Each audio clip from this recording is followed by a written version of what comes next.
सिकंदर महान ने अपने रण कौशल से ग्रीस, इजिप्ट समेत उत्तर भारत तक अपना साम्राज्य स्थापित कर लिया था। सालों से युद्ध करती सिकंदर की सेना बहुत थक चुकी थी और अब वो अपने परिवारों के पास वापस लौटना चाहती थी। सिकंदर को भी अपने सैनिकों की इच्छा का सम्मान करना पड़ा और उसने भी भारत से लौटने का मन बना लिया, पर जाने से पहले वह किसी ज्ञानी व्यक्ति को अपने साथ ले जाना चाहता था।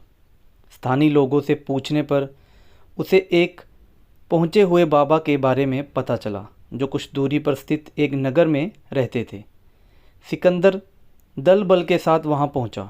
बाबा निवस्त्र एक पेड़ के नीचे ध्यान लगाकर बैठे थे। सिकंदर उनके ध्यान से बाहर आने का इंतज़ार करने लगा।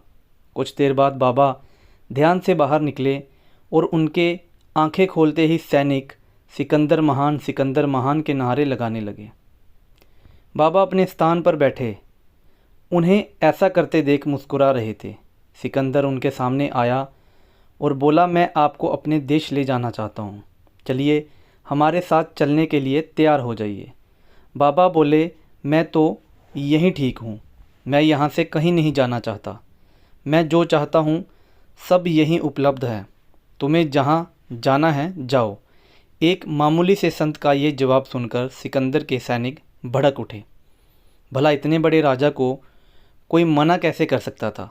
सिकंदर ने सैनिकों को शांत करते हुए बाबा से कहा, मैं ना सुनने का आदी नहीं हूँ, आपको मेरे साथ चलना ही होगा।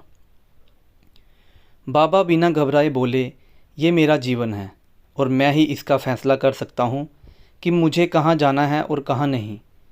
ये सुनकर सिकंदर गुस्से से लाल हो गया और फ़ौरन अपनी तलवार निकाली और बाबा के गले से सटा दी और बोला, अब क्या बोलते हो, मेरे साथ चलोगे या मौत को गले लगाना चाहोगे। बाबा अब भी शांत थे। मैं तो कहीं नहीं जा रहा, अगर तुम मुझे मारना चाहते हो तो मार दो, पर आज के बाद से कभी अपने नाम के साथ महान शब्द का प्रयोग मत करना, क्योंकि तुम्हारे अंदर महान होने जैसी कोई बात नहीं है। तुम तो मेरे गुलाम के भी गुलाम हो। सिकंदर अब और भी क्रोधित हो उठा। भला दुनिया जीतने वाले इतने बड़े योद्धा को एक निर्बल निवस्त्र व्यक्ति अपने गुलाम का भी गुलाम कैसे कह सकता था। सिकंदर क्रोधित होते हुए बोला, तुम्हारा मतलब क्या है।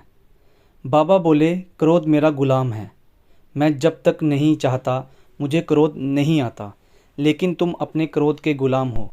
तुमने बहुत से योद्धाओं को पराजित किया पर अपने क्रोध से नहीं जीत पाए। वो जब चाहता है तुम्हारे ऊपर सवार हो जाता है।